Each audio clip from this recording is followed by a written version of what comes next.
পৃষ্ঠা ১১৭। প্রশ্ন ২০৯।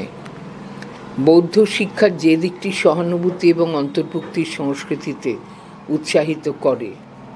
প্রেমময়, দয়া এবং করুণা। প্রেমময়, দয়া এবং করুণা। ২১০। নৈতিক আচরণের উপর বৌদ্ধ শিক্ষার মধ্যে রয়েছে যে নীতিগুলি: সমবেদনা, সকল প্রাণীর প্রতি শ্রদ্ধা এবং সামাজিক দায়িত্ব। ২১১। কিভাবে বৌদ্ধ ধর্ম দ্বন্দ্ব কমাতে এবং শিক্ষাগত পরিবেশে ইতিবাচক সম্পর্ক প্রচারে অবদান রাখতে পারে? সহানুভূতি, দয়া, সহানুভূতি এবং অন্তর্ভুক্তির সংস্কৃতি লালন করার মাধ্যমে।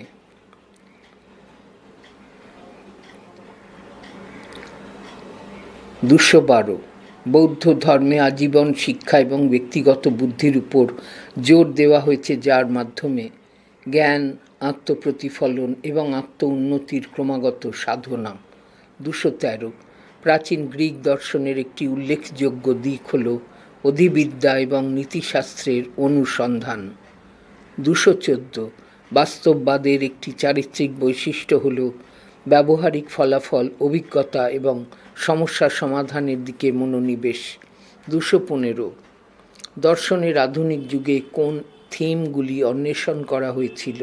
যুক্তিবাদ, অভিজ্ঞতাবাদ, সংশয়বাদ এবং আদর্শবাদ। ২১৬।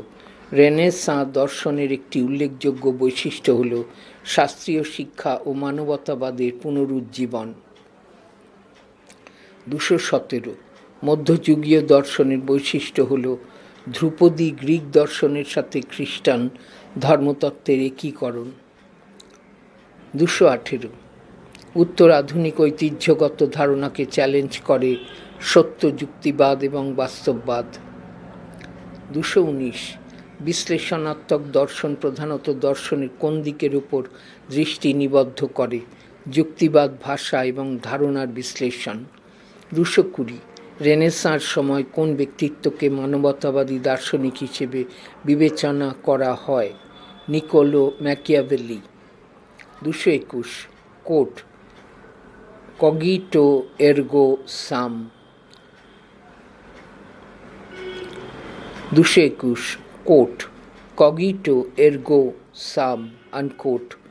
বন্ধনী শুরু, আমি চিন্তা করি তাই আমি আছি, বন্ধনী শেষ। বিবৃতিটির জন্য পরিচিত হলেন রেনে দেকার্ত। পৃষ্ঠা ১১৮।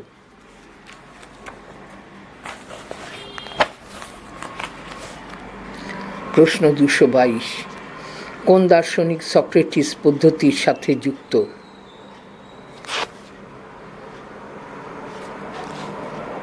সক্রেটিস। ২২৩। পাশ্চাত্য দর্শনের যাত্রা শুরু কোন দর্শন থেকে? গ্রিক। ২২৪। গ্রিক দর্শনে পরমাণুবাদ উপহার দিয়েছেন ডেমোক্রিটাস। ২২৫। দর্শন শাস্ত্রের প্রাচীনতম শাখা হল ভাববাদ। ২২৬। কোট শিক্ষা হল ব্যক্তির অন্তর্নিহিত সত্তার পরিপূর্ণ বিকাশ আনকোট। এই কথাটি বলেছেন স্বামী বিবেকানন্দ।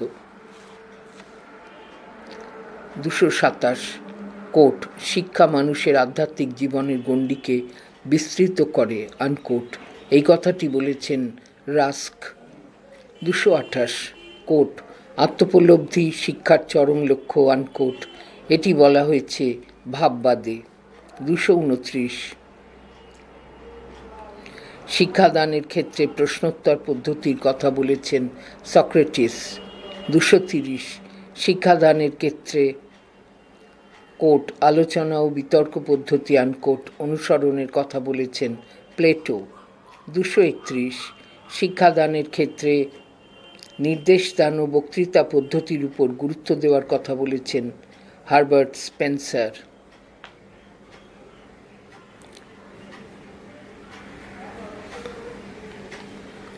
২৩২। শিক্ষা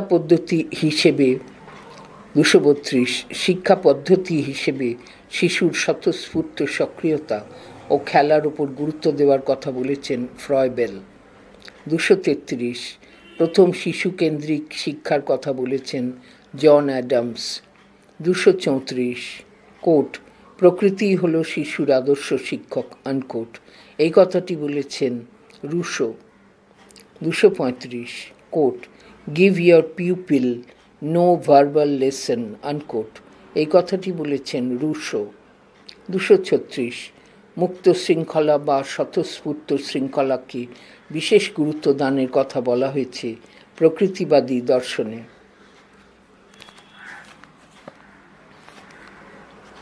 237 আধুনিক শিশুকেন্দ্রিক শিক্ষার ধারণাটি এসেছে মূলত প্রকৃতিবাদ থেকে। 238 প্রয়োগবাদের জনক হলেন চার্লস পিয়ার্স। 239 প্রয়োগবাদের মূল কথা হল উপযোগিতা। 240 আধুনিক প্রজেক্ট পদ্ধতি সৃষ্টি করেছেন হার্ড কিলপ্যাট্রিক। প্রশ্ন 238 প্রয়োগবাদের জনক হলেন চার্লস পিয়ার্স। 239 প্রয়োগবাদের মূল কথা হল উপযোগিতা। 240 আধুনিক প্রজেক্ট পদ্ধতি সৃষ্টি করেছেন হার্ড কিলপ্যাট্রিক। পৃষ্ঠা 119 প্রশ্ন 241 কোট প্রত্যেকটি সম্প্রদায় হবে শুদ্ধ, সরল এবং সুসমন্বিত সমাজ আনকোট, এই কথাটি বলেছেন জন ডিউই। 242 প্লেটো ছিলেন একজন গ্রিক দার্শনিক। 243 শিক্ষার সর্বাধুনিক মতবাদটি কি? মানবতাবাদ। 244 কোট জ্ঞান হলো সকল প্রকার সম্পদের জননী আনকোট, এই কথাটি বলেছেন প্লেটো। 245 ভাববাদীদের মতে জীবাত্মা হল পরমাত্মার অংশ। 246 প্লেটো ছিলেন চরম ভাববাদী। 247 আধুনিক শিক্ষার কর্মকেন্দ্রিক ভাবধারা মূলত প্রভাবিত হয়েছে প্রয়োগবাদ দ্বারা। 248 আদর্শবাদ মন এবং জগতের মধ্যে কোন সম্পর্ক স্থাপন করতে চায়? ঐক্য ও সক্রিয় অবদান। 249 আদর্শবাদের কোন দিকটি সৌন্দর্য এবং সত্যের মতো ধারণার নিখুঁত উপস্থাপনাগুলির অস্তিত্বকে ধারণ করে? প্লেটনিক ভাববাদ। 250 আদর্শবাদ কোন বিষয়ের অধ্যয়নের ওপর গুরুত্বপূর্ণ জোর দেয়? জ্ঞান এবং উপলব্ধি বন্ধনীর শুরু, জ্ঞানতত্ত্ব বন্ধনী শেষ। 251 বাস্তবতার প্রকৃতি সম্পর্কে আদর্শবাদ কি প্রস্তাব করে? এটি ধারণা, চেতনা বা আত্মার রাজ্যে বিদ্যমান। 252 আদর্শবাদ অভিজ্ঞতার প্রকৃতিকে কিভাবে দেখে? বিষয়গত এবং মানসিক কাঠামো দ্বারা প্রভাবিত। 253 আদর্শবাদ অনুসারে বাস্তবতা কিসের সমন্বয়ে গঠিত? মানসিক গঠন, ধারণা বা উপস্থাপনা। 254 বাস্তবতা বোঝার ক্ষেত্রে আদর্শবাদ প্রাথমিক এবং ভিত্তি হিসেবে কিসের উপর জোর দেয়? মন, চেতনা বা আত্মা। 255 নৈতিক এবং নৈতিক বিবেচনা কিভাবে আদর্শবাদের সাথে সম্পর্কিত? উচ্চ আদর্শের সাধনা বাস্তবতা বোঝার ক্ষেত্রে অবদান রাখে। 256 কোন ধরনের শিক্ষণ পদ্ধতি আদর্শবাদের সাথে সারিবদ্ধ? সক্রেটিস, সংলাপ এবং প্রতিফলিত লেখা।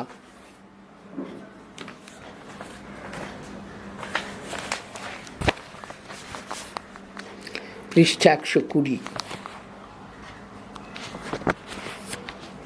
প্রশ্ন 257 বুদ্ধিবৃত্তিক বিকাশের পাশাপাশি আদর্শবাদী শিক্ষার উপর দৃষ্টি নিবদ্ধ করে সামগ্রিক ব্যক্তিগত বুদ্ধি। 258 আদর্শবাদ শিক্ষার্থীদের জন্য প্রচেষ্টা করতে উৎসাহিত করে শ্রেষ্ঠত্ব, সৃজনশীলতা এবং উদ্ভাবন। 259 পাঠ্যক্রম তৈরিতে আদর্শবাদ কোন বিষয়ের উপর জোর দেয়? ধ্রুপদী সাহিত্য, দর্শন এবং নন্দন তত্ত্ব। 260 আদর্শবাদী শিক্ষায় শিক্ষকরা কী ভূমিকা পালন করেন? নির্দেশনা এবং পরামর্শদাতা হিসেবে ভূমিকা। 261 আদর্শবাদ শিক্ষার্থীদের উৎসাহিত করে বিমূর্ত চিন্তাভাবনা এবং ধারণাগত বিশ্লেষণ করে। 262 আদর্শবাদ অনুযায়ী ছাত্রদের উদ্বুদ্ধ করার জন্য কী গুরুত্বপূর্ণ? নৈতিক মূল্যবোধ এবং গুণাবলী। 263 শিক্ষার ক্ষেত্রে আদর্শবাদ প্রাথমিকভাবে কিসের উপর জোর দেয়? বুদ্ধিবৃত্তিক অনুষদ, যেমন সমালোচনামূলক চিন্তাভাবনা এবং বিশ্লেষণ।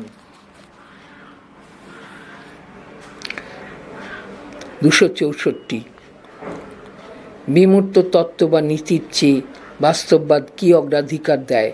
ব্যবহারিক ফলাফল। 265 বাস্তববাদ কিভাবে বিশ্বাস, ধারণা এবং তত্ত্ব দেখে? লক্ষ্য অর্জনের জন্য সরঞ্জাম বা যন্ত্র। 266 মানুষের চাহিদা পূরণে বাস্তববাদ কোন দিকটিকে অগ্রাধিকার দেয়? মানুষের অভিজ্ঞতা, চাহিদা এবং আগ্রহ। 267 জ্ঞান প্রয়োগের ক্ষেত্রে বাস্তববাদ কিসের উপর জোর দেয়? সক্রিয় ব্যস্ততা, সমস্যা সমাধানের ক্রিয়া এবং পরীক্ষামূলক ধারণা। 268 দৃষ্টিভঙ্গি এবং বিশ্বাস সম্পর্কে বাস্তববাদ কী আলিঙ্গন করে? দৃষ্টিভঙ্গি, বিশ্বাস এবং পদ্ধতির বৈচিত্র্য। 269 পরিবর্তন এবং নতুন ধারণার প্রতি বাস্তববাদ কোন মনোভাবকে উন্নীত করে? পরিবর্তন, বৃদ্ধি এবং নতুন ধারণার জন্য উন্মুক্ততা। 270 বাস্তববাদ কিভাবে পরম সত্য এবং স্থির নীতি দেখে? পরম সত্যের প্রতি সংশয় করে।